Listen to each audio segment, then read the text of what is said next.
Amado Dios, gracias por permitirnos alabarte en esta hora, permitirnos, Señor, pues recordar lo bueno, maravilloso, lo grande que tú eres.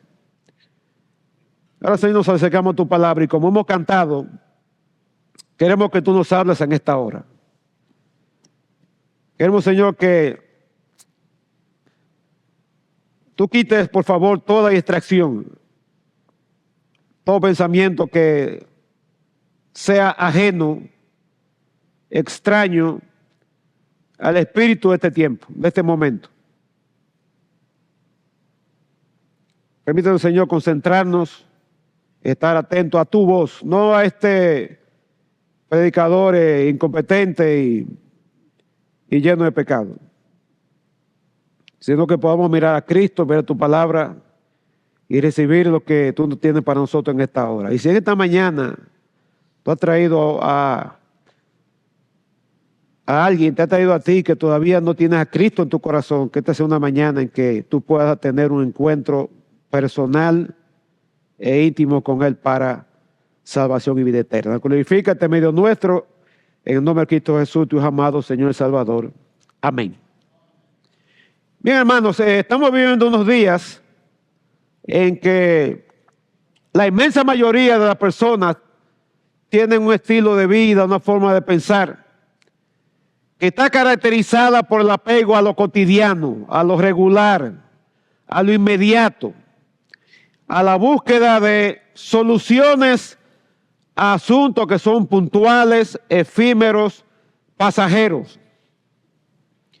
Ello lleva a que muchos enalboren, levanten estilo de pensamiento, estilo de vida, basado más en las circunstancias, en la relatividad de la vida, en el materialismo, y en mucho la característica de su vida es la prisa en que viven, la inmediatez en querer conseguir soluciones rápidas a los problemas, la tensión por el afán de obtener cosas, experimentar otras, y todo eso para llenar ciertos vacíos existenciales en muchos y vidas sin propósito. Eso lleva pues al frenesí que tenemos en estas sociedades modernas, en estas grandes ciudades.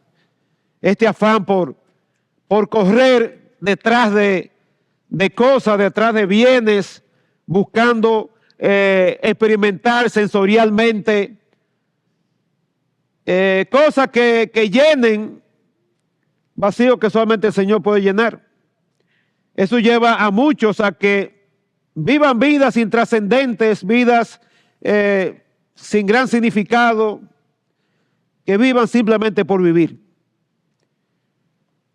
sin tomar en cuenta las implicaciones que conlleva todo eso para sus almas y para su ser interior.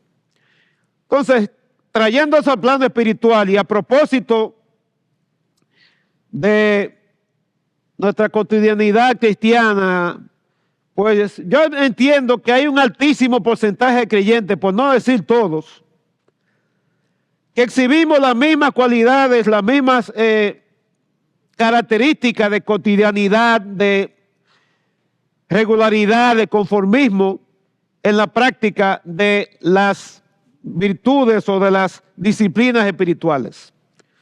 Nos hemos acostumbrado a lo que conlleve menos esfuerzo, a lo que dé menos lucha, a aquello que nos traiga alivio y solución temporal, puntual, efímera, relativa.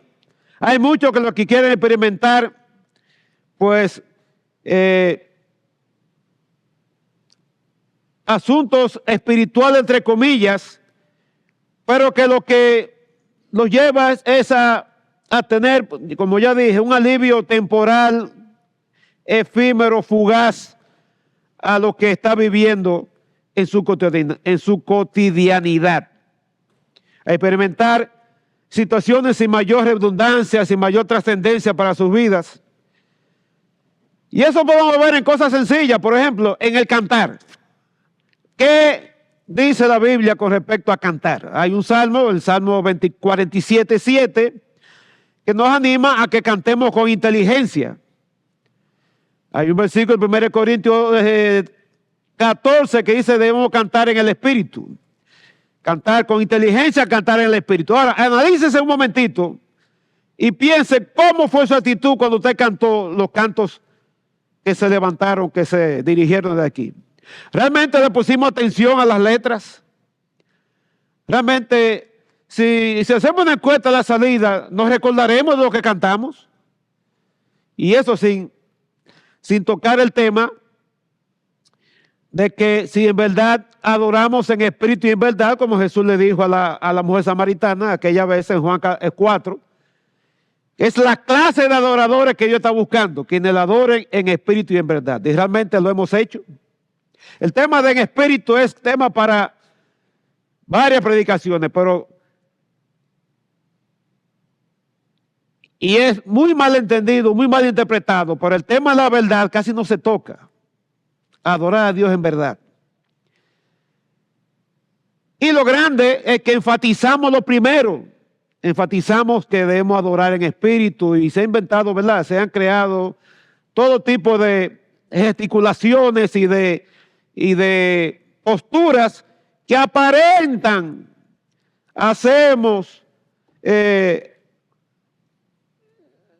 o nos consideramos que estamos adorando en espíritu, pero lo estamos haciendo en verdad. Y lleven eso al plano de la oración. En 1 Corintios 14, 15, Pablo dice que debemos orar con el espíritu, pero también debemos orar con el entendimiento. Prometemos, hermanos, que esa mediatez y esa prisa y esa búsqueda puntual que caracteriza a esta generación y a nosotros que somos parte de esta generación, pues nos lleva a fallar en esos dos aspectos de la oración. Por lo regular no oramos en el espíritu. Y me temo que tampoco lo hacemos con el entendimiento. Y hay un versículo en Santiago capítulo 4, versículo 2, que dice que ¿por qué no tenemos lo que queremos? Y dice porque pedimos mal. Pero obviamente el contexto es pedir mal para gastando todo deleite, pero yo lo quiero llevar al plano de que no sabemos qué pedir. O pedimos por cosas intrascendentes que no tienen trascendencia o redundancia para lo eterno. Y yo me preguntaba, el apóstol Pablo, ¿cuál era los motivos de oración del apóstol Pablo para las iglesias a las que él dirigió cartas o epístolas? Y un simple ejercicio, sin mayor erudición, sin mucha profundidad, nos lleva a ver cuáles eran los motivos de oración de Pablo para las diversas iglesias.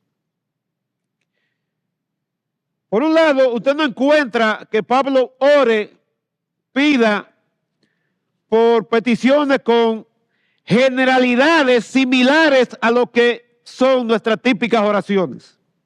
Ahora que está este tema del muro, examine las oraciones que hay ahí y chequee cuáles son las implicaciones de esas oraciones, cuáles son las características. Por lo general son oraciones o ruegos por cosas puntuales, efímeras, pasajeras, hasta mundanales.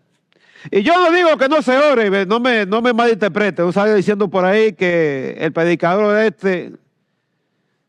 saltó diciendo que no oren por eso. Porque Pablo mismo reconoce nuestra necesidad de orar. En Filipenses 4, 6, 7 dice que por nada estemos afanosos, sino que presenten toda petición al Señor en súplica y ruego. Y eso nos lleva a la referencia en Mateo 6, donde el Señor 3 o 4 veces habla sobre no afanarnos. Y usted dirá, pero el Señor mismo no dijo que pidamos para que recibamos, toquemos y se nos abrirá, llamemos y se nos responderá. Correcto, pero ¿acaso el Señor dijo qué pedir? ¿Acaso dice ahí por qué llamar? ¿Acaso se nos dice ahí por qué clamar? Y de hecho, eso está en Mateo 7, y 3 o 4 versículos antes está el famoso pasaje sobre no afanarnos. Entonces, revisando los motivos de oración del apóstol Pablo, me encuentro algo interesante. Y es que por lo general sus oraciones apuntaban hacia la madurez espiritual, hacia lo trascendente, hacia lo eterno, lo divino. Y yo quiero invitarlo a que examinemos por lo menos cuatro pasajes y veamos por qué el apóstol Pablo oraba por los hermanos. Y el primero es el que está, creo que ahí en pantalla, en Efesios capítulo 1.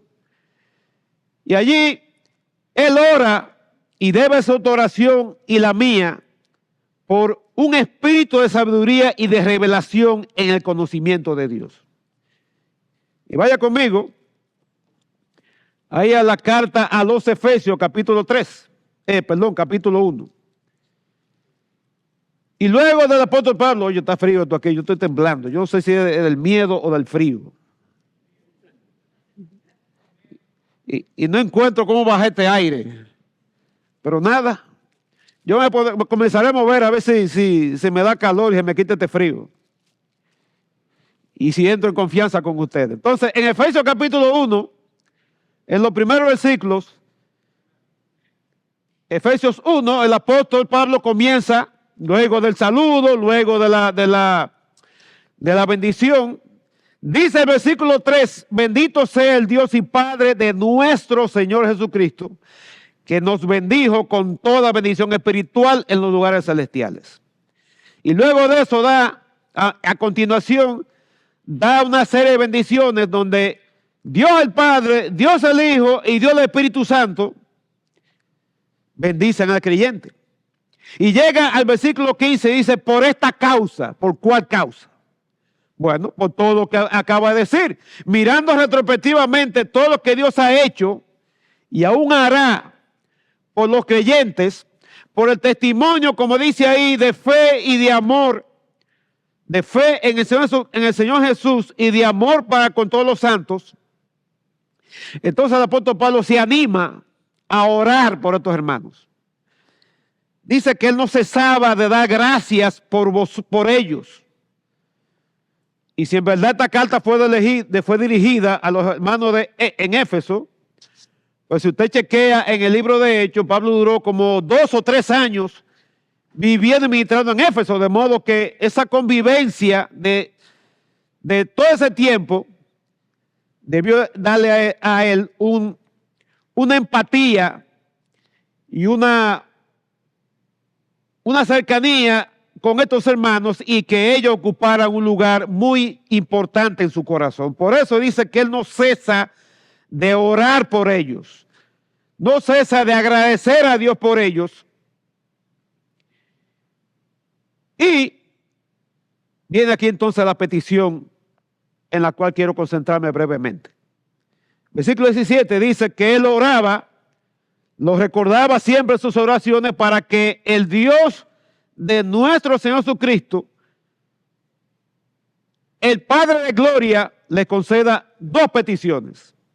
Les dé 2 cosas. Dirige su oración a aquel que es la fuente y originador de toda gloria. Dirige su oración a aquel a quien pertenece toda gloria. Y definitivamente yo creo que eso está tácito y sobreentendido, que nuestra oración está dirigida a nuestro Dios Padre,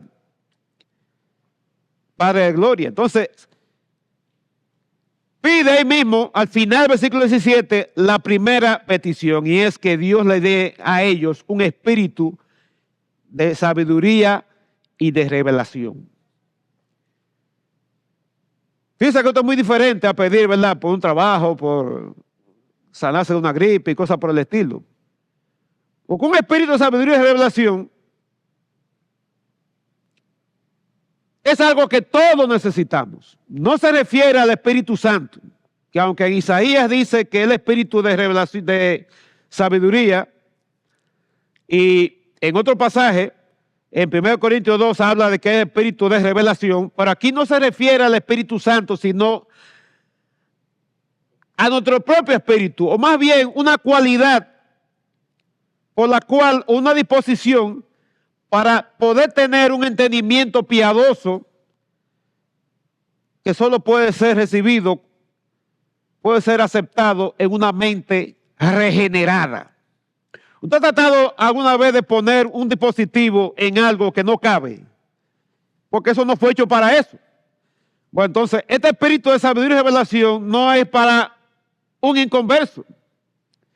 Este espíritu de sabiduría y revelación es para ti, para mí, si en verdad hemos recibido a Cristo como Señor y Salvador y si en verdad el Espíritu Santo mora en ti y en mí. Revelación tiene que ver con el acto por el cual Dios nos imparte o nos comunica de su conocimiento. Obviamente ya no hay revelaciones, ¿verdad? Como en los tiempos apostólicos sobre el Antiguo Testamento, o en los tiempos, ¿verdad?, de los inicios de la iglesia primitiva, cuando todavía se estaba escribiendo, circulando, conociendo los diferentes libros y cartas que componen nuestro moderno Nuevo Testamento. Pero todavía Dios se sigue revelando a ti y a mí, pero ahora lo hace a través de su palabra, a través de la Biblia, a través de su revelación escrita. Y el hecho de que Dios no te va a hablar a ti ni me va a hablar a mí simplemente abriendo la Biblia y leyendo mecánicamente. Usted sabe la historia, ¿verdad? El individuo que dijo, yo voy a hacer mi devocional y la voy a abrir donde caiga. Y abre su Biblia. Usted sabe la historia, ¿verdad? Y abre, dice, un versículo y dice, y fue y se ahorcó. Dice, no, esto no es para mí, esto no viene de Dios. Déjame intentar segunda vez. La abre de nuevo y dice, lo que vas a hacer a lo pronto.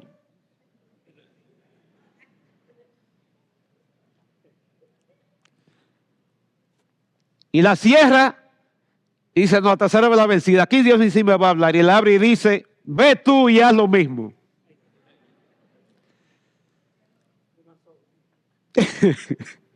Entonces, a veces leemos la Biblia así. Y quizás no es tan, ¿verdad?, tan dramático y jocoso lo que nos sucede. Pero en el mejor de los casos leemos y al final nos quedamos igualito a como cuando abrimos la Biblia para leer. Porque nos falta ese espíritu de revelación. Y Pablo ora por estos hermanos a que Dios le dé esa clase de espíritu, por lo cual ellos puedan conocer y recibir de parte de Dios ese conocimiento que era necesario y requerido para crecer. Pero también necesitaban sabiduría. Y la sabiduría hace énfasis en el uso apropiado que hacemos de ese conocimiento. Porque el hecho no es leer por leer y llenarse de información. Y llenar las celdas cerebrales de información por aquí, información por allá, de muchísimos nombres, de muchísimas teorías, sino qué hacer con eso en la vida práctica, en la vida cotidiana.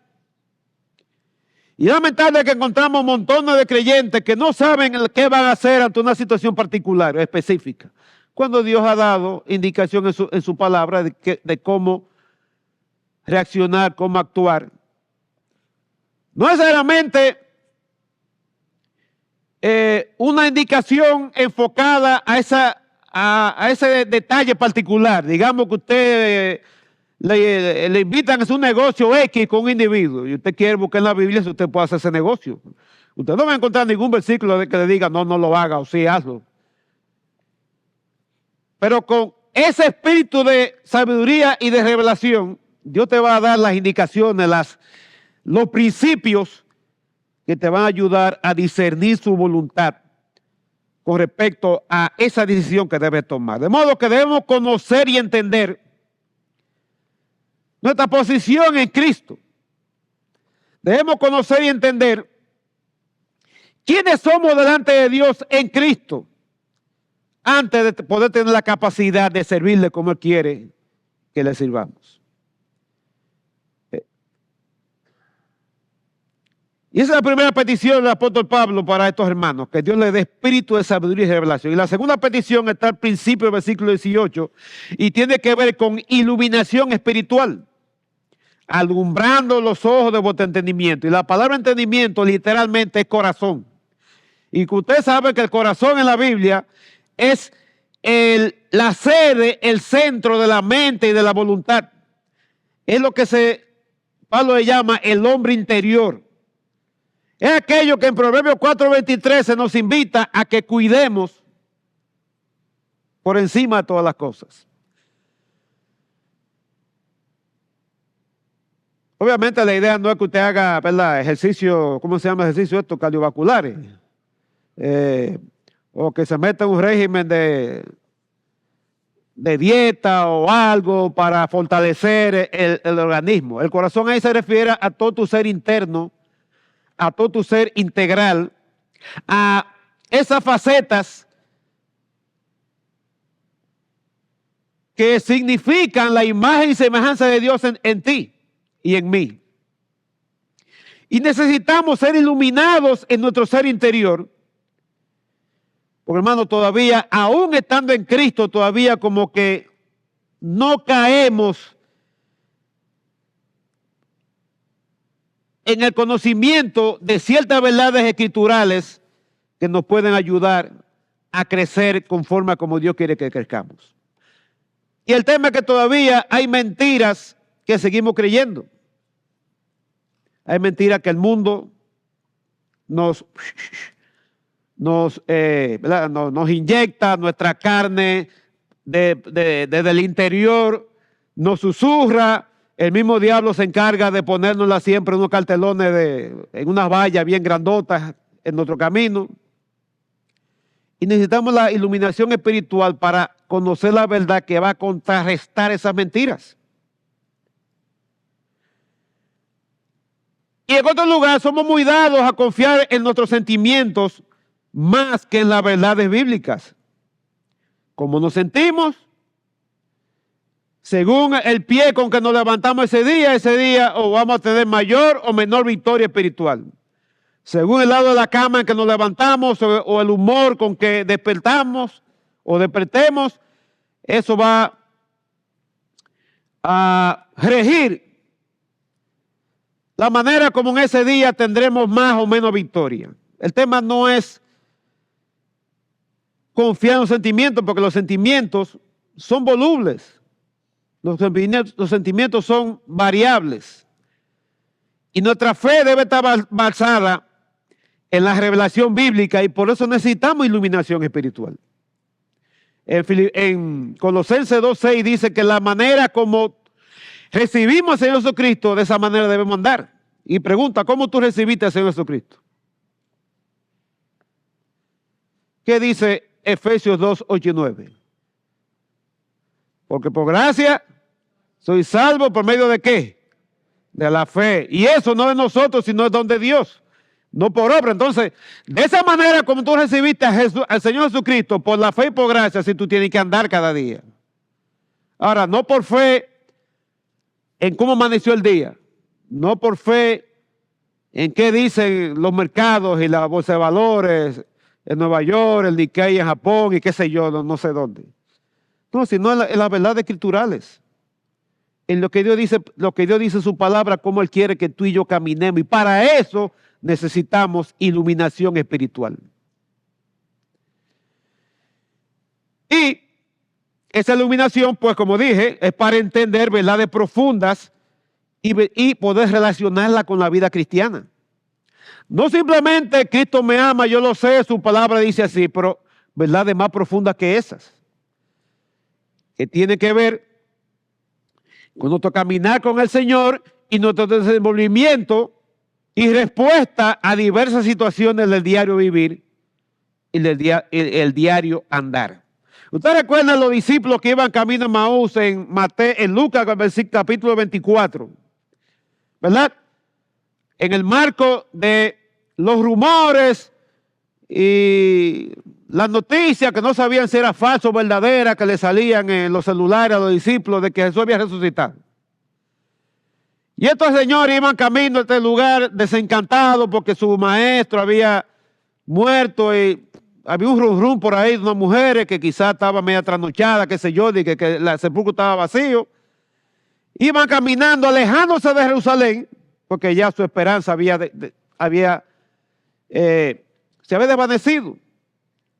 Y se le aparece este individuo caminando con ellos.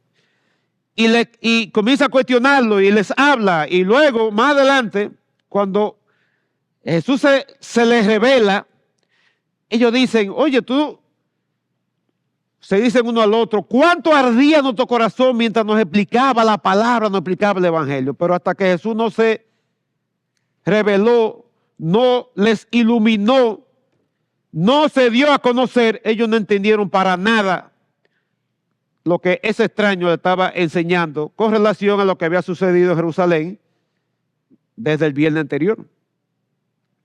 Y así mismo, igual que estos discípulos, tú y yo necesitamos iluminación espiritual. Está bien, tú puedes tener 10, 15, 20, 30, 40, hasta 50 años del evangelio, pero es posible que ante una situación X, tú no sepas cómo responder. Cuando la palabra tiene respuesta a cómo debe ser tu reacción. El tema es que nos falta ese espíritu de sabiduría y revelación, nos falta esa iluminación espiritual. Y eso es un motivo de oración que debe estar en tu lista personal todos los días, porque eso tiene una repercusión para la eternidad. Eso tiene una repercusión en tu vida para la gloria de Dios y para testimonio ante otros. Y luego dice aquí, sigue diciendo, el propósito por el cual necesitamos ese espíritu de sabiduría y revelación y necesitamos esa iluminación espiritual. Dice primero, versículo 18, para que sepamos. Fíjense que no dice para que sintamos. Y ese verbo es interesante. No tiene que ver con algo sensorial, algo para disfrutarlo y que nos dé una sensación de alivio ligero, efímero, y que después tenemos que buscar una nueva dosis de eso porque se acabó la que tenemos ahora. Habla de un conocimiento. Obviamente un conocimiento experimental, no un conocimiento meramente intelectual. Dice para que sepáis tres cosas. Primero, ¿cuál es la esperanza a que Él os ha llamado? Y este llamamiento es tema para otra predicación, pero simplemente, entre otras cosas, Dios nos ha llamado a salvación, nos ha llamado a santificación, nos ha llamado a comunión, nos ha llamado al servicio. Su llamamiento es supremo, su llamamiento es santo, su llamamiento es celestial. Y a veces se nos olvida, hermano, o no tenemos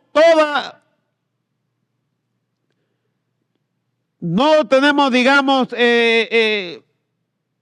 idea de la amplitud de lo que es ese llamamiento para cuando hemos sido invitados por Dios. Y esto tiene alcance no solamente en lo presente, sino alcance para lo futuro. Y como habla de esperanza, tiene que ver también por nuestro futuro, nuestro destino eterno. Y es una esperanza viva, eterna, segura, verdadera, dice en 1 Pedro 1:3. Y piensa, ¿cuál es la esperanza que tú tienes ahora mismo? ¿En qué tú basas tu esperanza para los próximos años? Mire, yo tengo una edad que ya tengo que estar pensando qué va a ser de mí dentro de 10 años. Hay una pensión ahí, dice, hay un fondo de pensiones que lo mejor augurio es que eso no va a servir para nada. O no va a servir para mucho, mejor dicho. Pero hay personas que se vuelven locos pensando en eso. Es más, no quieren que hablen de eso. Ay, no me habla. Dame disfrutar el presente. Ahí está de nuevo ese espíritu puntual, efímero y cotidiano. Y dice aquí que una de las cosas por las cuales necesitamos espíritu de sabiduría y revelación e iluminación espiritual es para que sepamos la esperanza de ese llamamiento que tenemos en Cristo. Hermano, tía, a mí lo que nos espera es un futuro glorioso en la presencia del Señor. Obviamente no tenga la tendencia suicida que tiene el pastor Dacuña. Pero ¿cuántos de los que están aquí no les gusta que le hablen de la muerte? Que dejen eso para otros. No, no, especialmente jovencitos como Diego, tú te llamas, ¿verdad? Dice, ay, dejen eso para mi abuelo, ese es el problema de él. Y no quiere pensar en eso. Dejen eso a Tomás, que ya está a la vuelta de la esquina. No, hermano, que mire, cualquiera, para cualquiera, la muerte está, mire, a tiro de hit. Por tanto, necesitamos saber la esperanza de nuestro llamamiento. En segundo lugar, dice, para que sepamos las riquezas de la gloria de su herencia en los santos. Una frase larga. Pero la idea es para que sepamos cuál es la herencia que tenemos. Una herencia que es gloriosa. Una herencia que es en los santos. Y una herencia que está basada en riquezas. Una herencia. Y dice el versículo 11 aquí mismo de Efesios 1, que en Cristo tenemos herencia. Mi padre no me dejó ni un chele porque cuando se fue para la gloria. What? Pues tampoco me dejó deuda. Yo espero no dejarle nada a mis hijos, sino que ellos se la busquen y hagan lo que vayan a hacer con su vida. Pero en Cristo tenemos una herencia. Y dice en 1 Pedro que esa herencia es incorruptible, inmarcesible, incontaminada, reservada en los cielos. Y luego caemos con el tema de la vida eterna. ¿Cuántos de los que están aquí piensan en la vida después de la muerte como una herencia? Como el cobrar, el recibir, ¿verdad? El materializar una herencia que ahora todavía es futura. Y necesitamos sabiduría para entender y conocer eso. Una señal de madurez es cuando aprendemos cuánto valemos para el Señor. Usted puede pensar cuánto valemos para Dios. Valemos tanto que, miren, Él no nos dejó a nuestra suerte, a nuestro destino y a nuestro derrotero de perdición, sino que proveyó redención a través de su Hijo Jesucristo. Él mismo se encarnó y se hizo hombre. Y no solamente nos dio salvación del pecado puntual, actual, en vida, sino que nos dio herencia, seguridad de salvación. Y una herencia que es gloriosa, llena de riquezas y es con los santos. Entonces, una señal de madurez es cuando usted llega a comprender y a aprender cuánto tú vales en Cristo y vive de acuerdo a eso. No vivir, ¿verdad?, con el moco abajo y dándose con la pared porque no sirve para nada, porque no me toman en cuenta, porque esto, porque lo otro, que por aquí, que por allá. Sino meditar, pensar, reconocer, asimilar cuánto valemos para el Señor y cuáles son las riquezas de esa herencia que tiene para nosotros. Y en tercer lugar, ¿para qué necesitamos espíritu de sabiduría y revelación e iluminación espiritual? Dice, para que sepamos cuál es la supereminente, la extraordinaria, la sobrepujante, el incomparable poder de Dios. Y dice que es un poder que actúa en nosotros los creyentes. Usted puede pensar en eso. El poder de Dios actúa en ti y en mí. Ahora, no un poder para salir volando, ahora que está de moda, ¿verdad?, la película de superhéroes y la serie de cosas sobrenaturales. No un poder para brincar paredes, para atravesarlas, para desaparecer aquí y aparecerme en Constanza. No, es un poder para Dios obrar los cambios que se requieren de modo que cumpla su propósito de formar a Cristo en ti y en mí. Es un poder que dice ahí que operó en Cristo de tres maneras: resucitándolo, exaltándolo sobre todo y poniéndolo como cabeza de la iglesia. Entonces yo te pregunto, hermano, ¿tú necesitas ese espíritu de sabiduría y revelación? ¿Tú necesitas iluminación espiritual? Pues pídela al Señor. Pablo pide por estos hermanos y ora para que Dios le dé eso. Y esa oración está también para ti y también es para mí. En segundo lugar, quiero que vayan conmigo a Filipenses capítulo 1. Y en Filipenses 1, del 9 al 11, Pablo pide también por estos hermanos en Filipo una petición muy particular.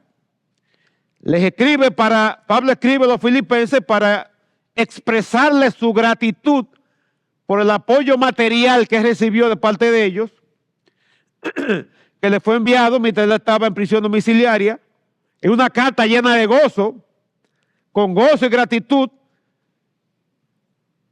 Le devuelve y les escribe informándoles sobre su estatus allí en Roma y les exhorta a la unidad, y en base a una aparente necesidad de unidad en el seno de la iglesia, en un sector de la iglesia, él ora por algo muy particular. Y está en el versículo 8.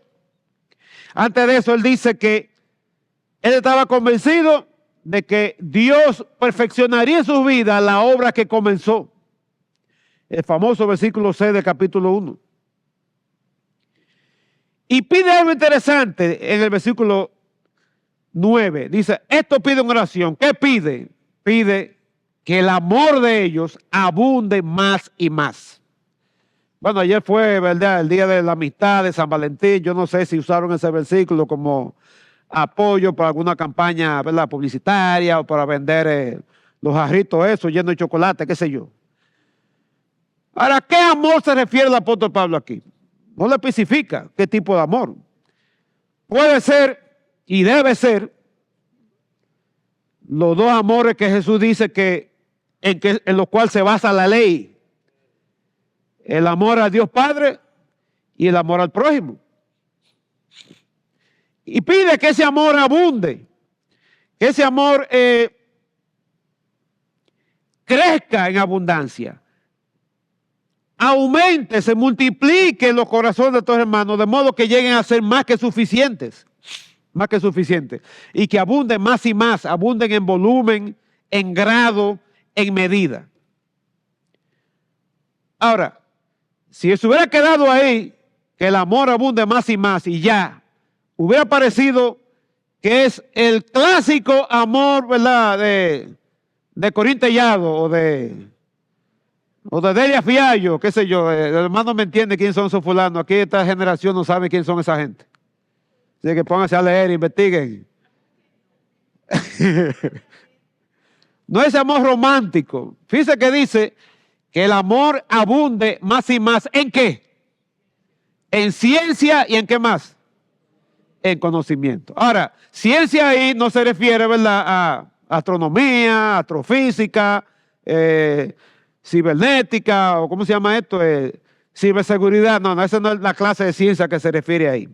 Ciencia es una palabra que es la misma palabra que usó en la petición anterior. Espíritu de sabiduría y de revelación, sabiduría. Y tiene que ver, ciencia, también se puede traducir como conocimiento, es entender y distinguir lo verdadero y lo válido basado en la palabra de Dios. Fíjense que es la misma petición. Sabiduría y más luego conocimiento y más luego sabiduría. Ciencia tiene que ver con la capacidad de poder entender y distinguir lo verdadero y lo válido basado en la palabra de Dios. Es muy fácil amar sin ciencia. De hecho, es un peligro amar sin ciencia. Amar sin tener esa capacidad de distinguir. Porque usted puede ser atrapado en su buena intención. Ahí estaba leyendo en el periódico digital, cómo a propósito del amor y compañía por acciones, se han multiplicado las extorsiones y los engaños por vía de aplicaciones de gente que lo que está buscando es, ¿verdad?, una amistad, un cariñito en línea. Y hay unos vivos por ahí que aprovechan, y ahora con el auge de la inteligencia artificial, pues, ¿cómo se dice? Imitan expresiones, frases muy lindas, muy acarameladas, muy melcochosas, y embaucan al más bonito. Y las estafas se multiplican. Y lo peor aún es cuando entran ya no tanto en estafas, sino en extorsiones. Porque hay personas que buscan amar o ser amados sin ciencia. Y tráigalo al plano espiritual. ¿Cuántas veces amamos? Pero amamos por preferencia, amamos por afinidad. Escogemos como si fuera un buffet a quién vamos a amar. Tú ves a Joaquín, Joaquín discute mucho, además que es PRMista, ¿no? Con Joaquín yo no quiero nada. Y ya lo estoy descartando. A Tomás, bueno, está bien, vamos a quererlo.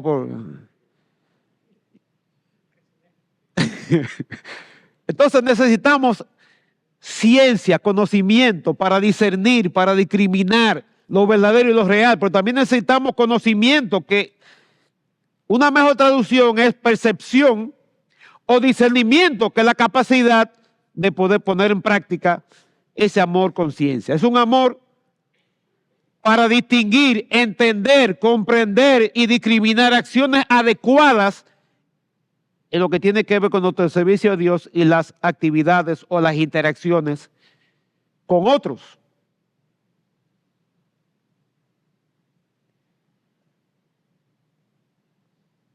Y Pablo pide que estos hermanos, en ellos, ese amor por Dios y por los prójimos y por el prójimo abunde, se multiplique, crezca en dimensión y en magnitud, pero que sea en ciencia y en todo conocimiento. Con dos propósitos. Un propósito vamos a llamarle a corto plazo, y otro que es a largo plazo. El propósito a corto plazo dice ahí en el versículo 10, dice, para que aprobéis lo mejor. Para que examinemos. Aprobar significa examinar, demostrar, probar.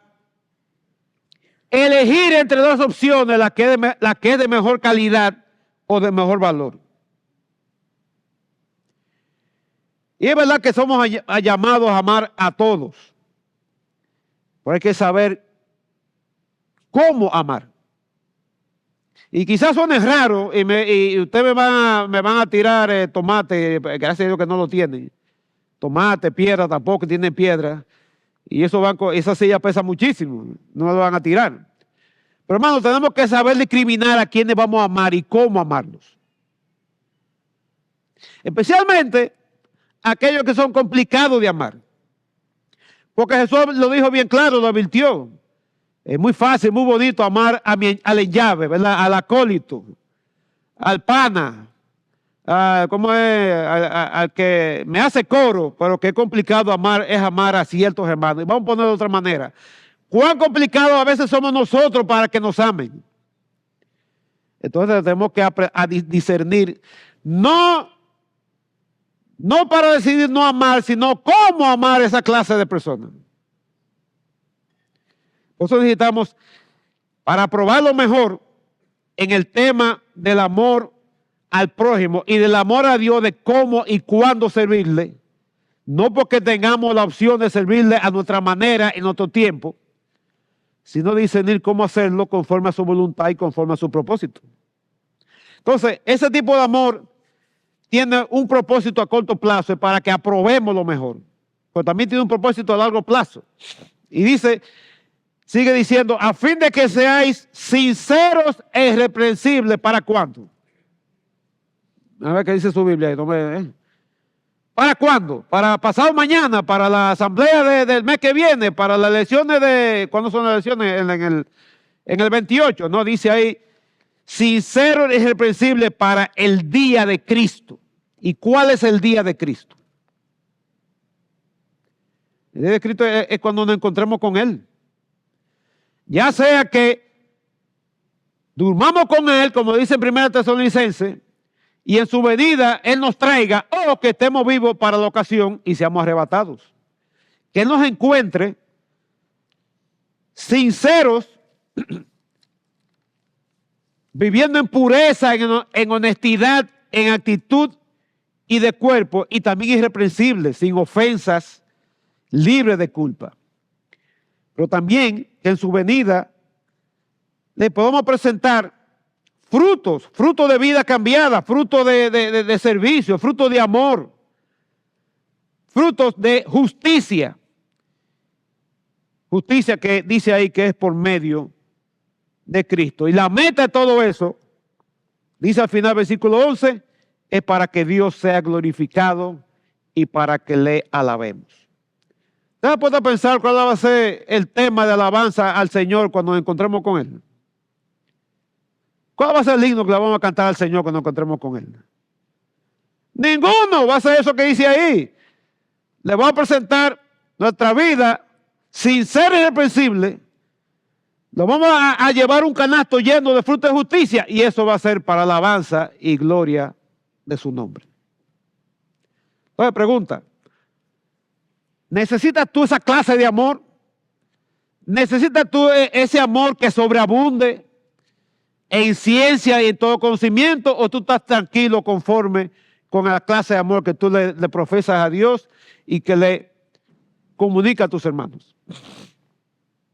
Entonces hay una segunda petición allí para la cual orar por nosotros mismos y por otros. La tercera, lo quiero que vayan conmigo a Colosenses capítulo 1. Y fíjense qué interesante, las tres cartas, la carta a los Efesios, la carta a los Filipenses, la carta a los Colosenses, son cartas de la cárcel, de la prisión domiciliaria. Me encontré muy extraño que a los Corintios, y tiene sentido, que Pablo como que no tenga mucho deseo de orar por esos guanajos de Corinto, que daban tanta guerra y tanta carpeta, y mucho menos por lo de Gálatas. Pero,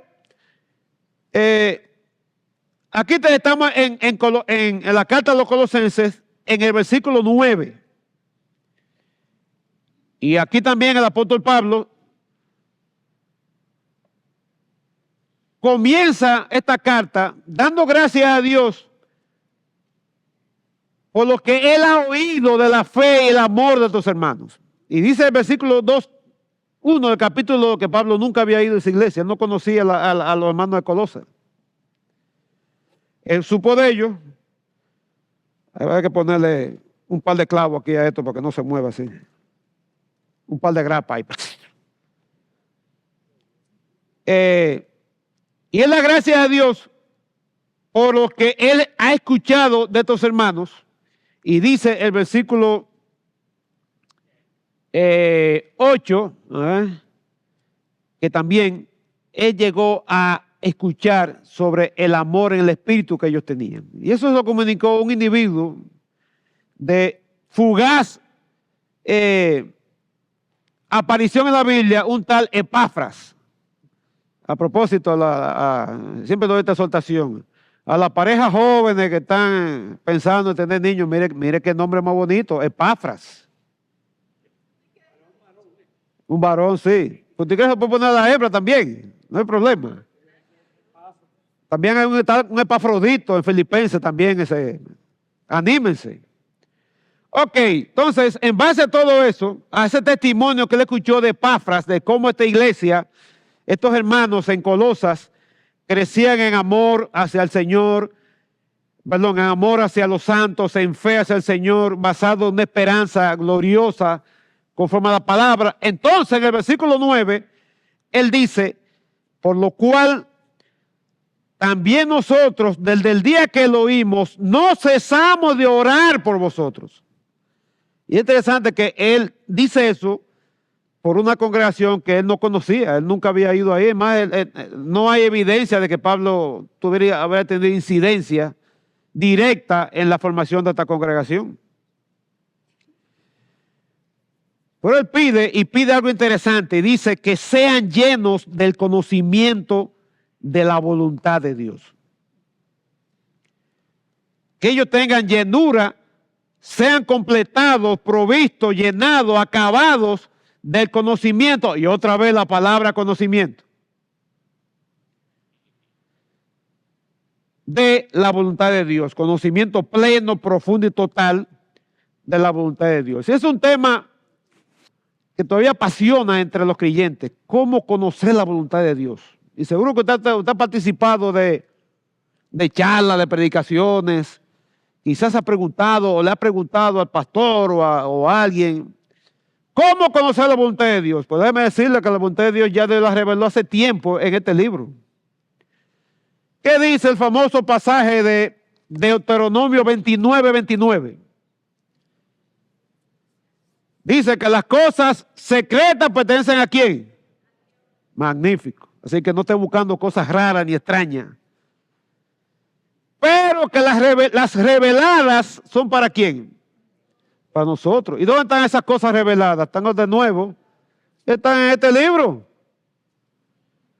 El problema es que no queremos dar página para aquí, página para allá. Y no tengo tiempo para decirle, pero usted puede ver, por ejemplo, ¿cuáles cosas son la voluntad de Dios? 1 Timoteo 2:4 dice que la voluntad de Dios es que el hombre sea salvo. En 1 Tesalonicenses 4:3 dice que la voluntad de Dios es nuestra santificación, o tú y mi santificación. Ahí mismo en 1 Tesalonicenses 5:18 dice que la voluntad de Dios es que demos gracia en todo. Y un buen ejercicio que usted tome una concordancia, busca la palabra voluntad y chequee todos los versículos donde diga que la voluntad de Dios es tal cosa, la voluntad de tal cosa, la voluntad de tal cosa, la voluntad de tal cosa. Ahora, Dios no le va a decir ahí, si es su voluntad, que usted se dé un viaje a Kazajstán, o que dé un viajecito a Uganda, o se vaya misionero, ¿verdad?, a Punta Cana. No hay ningún versículo que diga eso. Ningún versículo que diga, que le diga cuál es la muchacha con la que usted se va a casar, o el muchacho con que usted debe, o el muchacho que la va a levantar. No hay nada de eso en la Escritura, ¿verdad que no? Pero hay un montón de cosas que son la voluntad de Dios. Y Pablo pide por estos hermanos que ellos ya sean llenos del conocimiento de esa voluntad de Dios. Y de nuevo, uno de los grandes males de la cristiandad es que no somos todo lo contrario a esa petición. Nos falta conocimiento de la voluntad de Dios. Y por eso usted ve tantos cristianos, y yo me incluyo ahí, metiendo la pata a cada rato.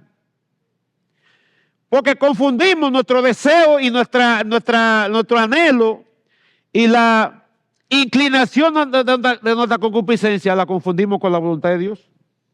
¿Usted no conoce a personas así? Que dicen, yo creo que esa es la voluntad de Dios. Y usted se da cuenta y le dice que no se vaya por ahí. Y la persona insiste que esa es la voluntad de Dios.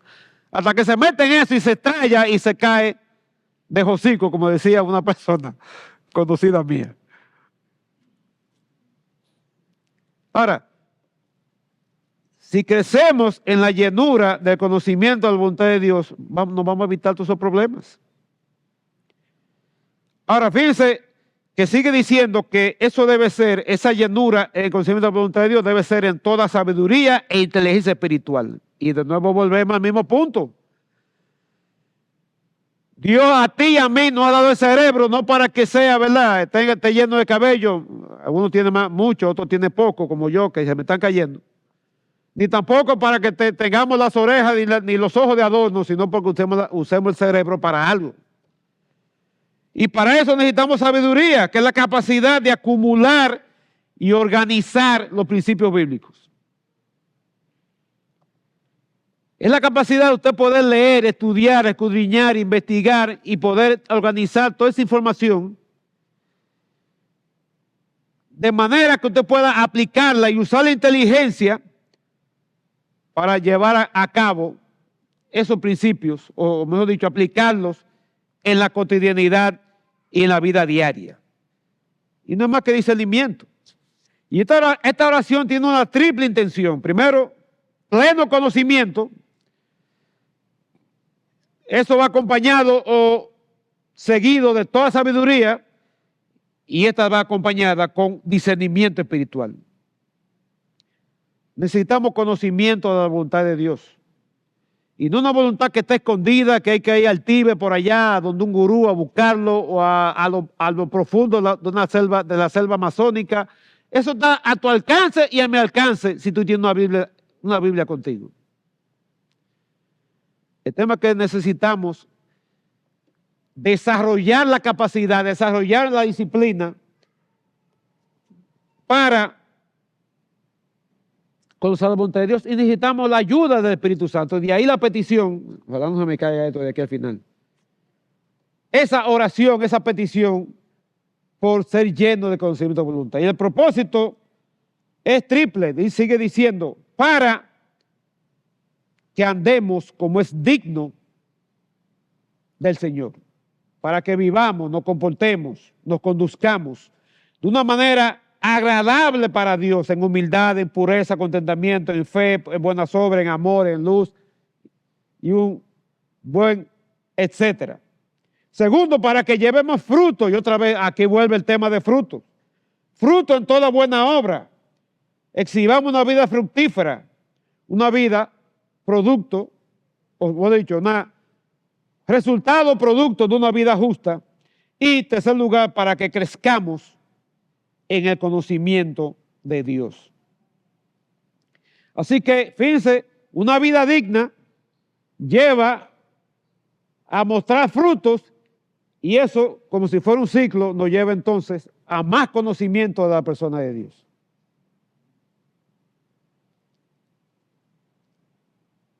Y para eso, dice el versículo 11, que necesitamos, y el 12, Dios nos ha dado dos recursos, que el primero es su fortaleza conforme a la potencia de su gloria, y segundo, necesitamos desarrollar gratitud gozosa para con el Señor. Y te lo pregunto, ¿tú necesitas conocimiento de la voluntad de Dios? ¿O usted no lo necesita? Ya usted sabe todo lo que necesita saber sobre la voluntad de Dios para su vida. Si es así, lo felicito. Llegó a donde no ha llegado todavía. De modo que tú y yo necesitamos crecer en el conocimiento de la voluntad de Dios en toda sabiduría e inteligencia espiritual. Y una cuarta, para cerrar este tiempo, está volviendo a Efesios capítulo 3. Pero el capítulo 3. Yo dije que en la carta a los Efesios Pablo ora por dos cosas por otros hermanos. Primero, para que Dios les dé espíritu de sabiduría y revelación e les dé iluminación espiritual. Pero aquí en el capítulo 3, versículo 14 dice, por esta causa, ¿cuál causa? Bueno, todo lo que ha dicho detrás. Se la dejo porque usted la descubre. Por esta causa, él dice Pablo, doblo mis rodillas, se humillen en adoración a Dios. Y ruega, versículo 16, al Padre de nuestro Señor Jesucristo, quien toma nombre de toda familia en los cielos y en la tierra, él ruega para que Dios le dé, conforme a la riqueza de su gracia, Dios le dé fortaleza espiritual. Esa fortaleza es capacidad espiritual en el ser interior. Poder para hacer todo lo anterior. Capacidad para manejar, para aplicar ese espíritu de sabiduría y revelación. Fortaleza o capacidad para poder amar y que el amor abunde en ciencia y todo conocimiento. Capacidad y amor para crecer en el conocimiento de la voluntad de Dios. Necesitamos fortaleza, porque si fuera por ti y por mí, nunca vamos a aspirar a eso. Y más ahora con el bombardeo, que el nuevo invento del diablo, bueno, no es nuevo, tiene ya varios años, pero lo ha multiplicado, de las series en los canales de streaming. O póngalo por otro lado, todos estos capítulos que se ven que usted puede ver en el celular, que no duran ni 2 ni 3 minutos, pero que crean adicción. Y cuando usted viene a ver, se encuentra horas van y horas viendo usted pasando y pasando y pasando con el scroll infinito. Necesitamos poder para vencer nuestra propia antipatía, nuestra propia, nuestra falta de interés por estas cosas, aún siendo creyente, asistiendo a una iglesia. Es más, aún leyendo la Biblia todos los días. tenemos ese espíritu de solamente lo suficiente y no seguir más allá, abundando más y más, como dice en el pasaje que leímos en Filipenses.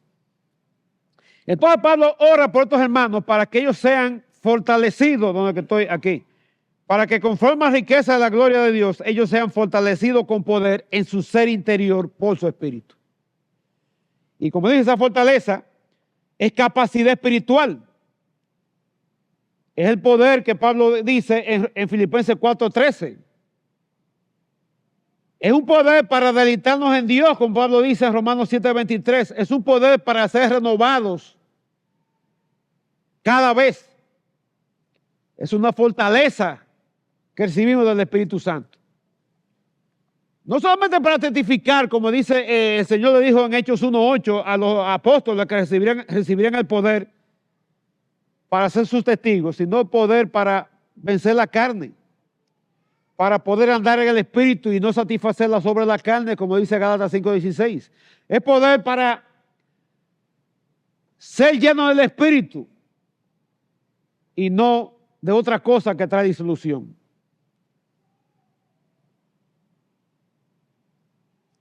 Y ese poder no es simplemente porque usted lo tenga ahí y sirva de adorno, como si fuera un collar o un brazalete, sino dice el versículo 17, ¿para qué y a fin de qué? ¿Para qué? Para que habite Cristo por la fe en el corazón. Usted dice, pero ya Cristo habita en mi corazón. Magnífico, pero puede ser que Jesucristo habite en tu corazón y te ha arrimado en un rincón de tu corazón. O que habite en su corazón y esté viviendo en el cuarto servicio, con todos los corotos y con todas las cosas que usted tiene en su corazón. Es su fortaleza para darle al Señor Jesucristo el 100% de mi corazón todos los días. Para que habite, como dice ahí, habite Cristo por la fe. Y de nuevo está el tema de la fe en nuestro corazón. El segundo dice, para que seamos capaces de comprender y de conocer el amor de Dios. Y habla ahí de la dimensión del amor de Dios, que si usted le mete ahí arquitectura se vuelve loco, porque supuestamente hay 3 dimensiones, aquí menciona 4 cosas. Simplemente la idea es poder llegar a conocer y comprender la magnitud, la grandeza del amor de Dios. Obviamente nunca vamos a llegar a conocerla plenamente, pero debemos tener la tendencia y la intención hacia eso.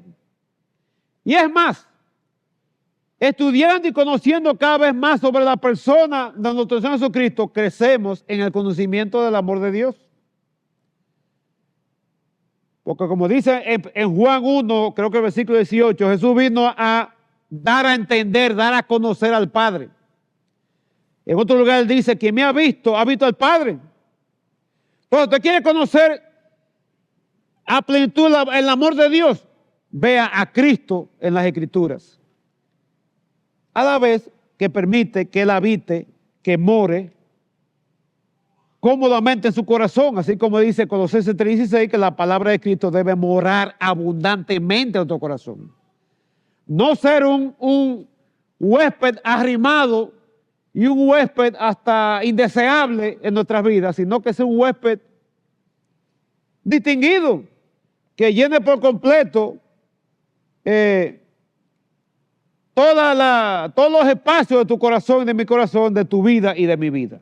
Y en tercer lugar dice que esa fortaleza o capacitación es para que podamos ser llenos de la plenitud de Dios, dice al final del versículo 19. Y de nuevo, ¿y cómo es eso de ser lleno de la plenitud de Dios? ¿Acaso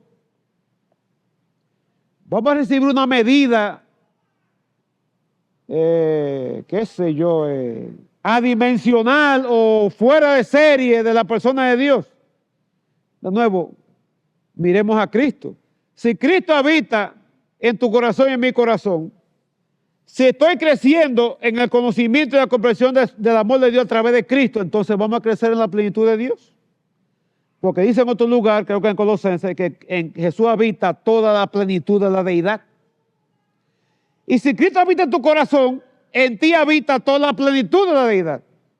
¿Usted ha puesto a pensar en eso? El problema es que necesitamos comprensión, espíritu de sabiduría y revelación para entender eso. Lo podemos captar intelectualmente, pero el peso y la magnitud de esa verdad abruma y sobrecoge y hay que estar bien desayunado espiritualmente hablando para poder entender eso. Si Cristo habita en tu corazón, toda la plenitud de la deidad habita en ti y habita en mí. Ahora, necesitamos espíritu de sabiduría y revelación, necesitamos abundar en el amor de Dios más y más, necesitamos crecer en el conocimiento de la voluntad de Dios y necesitamos fortaleza espiritual para hacer efectivo día a día esa realidad de la morada plena de Cristo en tu vida y en mi vida. Y hermanos, esas son oraciones por las cuales tú y yo debemos cada día estar pidiendo al Señor, primero por nosotros mismos y luego por otros. Y de nuevo, no deje de orar por todo lo que usted ora. Pero fíjese que el apóstol Pablo a esto que anima. Por esto es que ora por tus hermanos. Y de nuevo, por eso es que tú y yo deberíamos estar orando. Ahora, aquí hay personas que no conocen a Cristo y dirán, y entonces, ¿y cuál es la oración por mí? Bueno, tengo mala y buena noticia. Primero, la mala noticia que dice la Biblia que Dios no oye tu oración. Hoy estaba leyendo en Proverbios 15, a propósito de que hoy estamos a 15, y me encontré con un versículo que lo estaba buscando y me lo topé con él ahí. Dice en Proverbios 15, por un lado, lo voy a decir dónde que está ahora mismo. En el 15, versículo 29 dice, Jehová está lejos de los impíos, pero él oye la oración de los justos. Entonces, poniéndolo al revés, si Jehová está lejos de los impíos, ¿por qué no oye la oración del impío? Y al ciego nacimiento que Jesús sanó cuando le interpelaron los fariseos, él le dijo lo siguiente en Juan capítulo 9. Juan 9, dice el versículo 31, dice él, y sabemos que Dios no oye a los pecadores. Entonces es una mala noticia para los que no son cristianos. Usted dirá, pero Dios oye mis oraciones. Sí, hay lo que se llama la gracia común y por ahí, así como el sol sale para todos y hay aire para todos gratis, y la lluvia no discrimina, Dios no discrimina cuando llueve, así Dios dispensa tu bendición para tu vida, pero Dios no oye tu oración. Ahora, hay una oración que nosotros hacemos por ti, y esa oración es la que Pablo hace en 2 Corintios 5.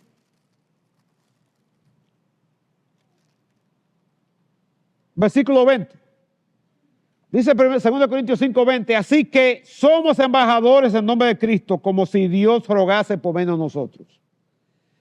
Figúrese, Dios te está rogando a ti por medio de nosotros. ¿Qué te está rogando a ti? Que no eres salvo. Dice, os rogamos en el nombre de Cristo, reconcíliate con Dios. Y esa es nuestra oración hoy. Y esa es la oración del Señor en la Escritura para ti que no conoces a Cristo, que te reconcilies con Dios. Ah, tú te preguntarás, ¿y por qué yo tengo que reconciliarme con Dios? Bueno, porque tú estás en guerra con Dios. Dice un salmo que Dios está irado contra el impío todo el tiempo y que su ira está sobre ti día y noche. Por tanto, necesitas reconciliarte con Dios. Por esa reconciliación yo no te la puedo otorgar. No hay ninguna doctrina Monroe que logre esa reconciliación entre Dios y tú. Y espero que entienda la figura. Para no mencionar nombre. Eres tú que tienes que reconciliarte con Dios. Porque no es Dios que cortó la comunicación contigo, eres tú que la cortaste con Él.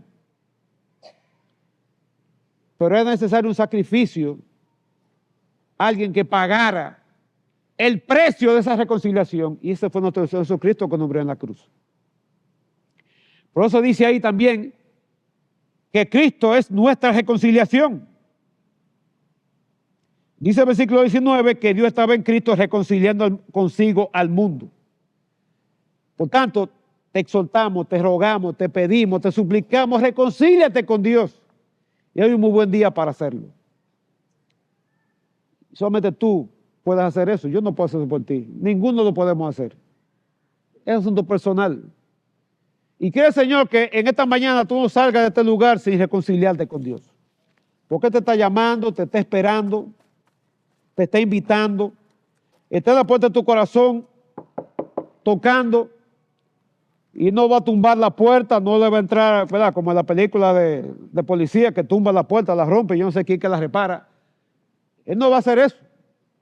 Es para que tú abras la puerta de tu corazón y le pidas que ser reconciliado con Él, reconociendo tu pecado, reconociendo tu maldad, reconociendo tu lejanía de Dios, reconociendo tu rebeldía, pero reconociendo que ya que tú no puedes hacer nada para procurar esa reconciliación, ya Dios lo ha hecho todo en Cristo para que eso sea posible. Así que te rogamos, reconcíliate con Dios en esta mañana. Oremos. Padre Celestial, Dios de amor, gracias por tu palabra en esta mañana. Gracias por estas exhortaciones sobre oraciones que trascienden, motivo de oración que va más allá de lo puntual, de lo efímero, de la solución temporal y momentánea de una situación, un problema. Son oraciones que tienen que ver con tu voluntad para con nosotros de hacernos crecer a la estatura y conforme a la imagen de nuestro Señor Jesucristo. Oh Dios, ayúdanos a considerar la importancia de estas peticiones e integrarlas a nuestros motivos diarios y cotidianos y permanentes de oración delante de ti. Necesitamos, oh Dios, ese espíritu de sabiduría y revelación, esa iluminación espiritual. Necesitamos ese amor que abunde más y más en ciencia y todo conocimiento. Necesitamos crecer en el conocimiento de tu voluntad en toda sabiduría e inteligencia espiritual. Y necesitamos ser fortalecidos con poder en nuestro ser interior para conocer más y más de tu amor y para que Cristo habite cómodamente por la fe en nuestro corazón. Ayúdanos, Señor, y hazlo para gloria de Cristo, porque en su nombre oramos en esta hora. Amén. Hermano, Dios los bendiga a todos. Buenos días o buenas tardes ya.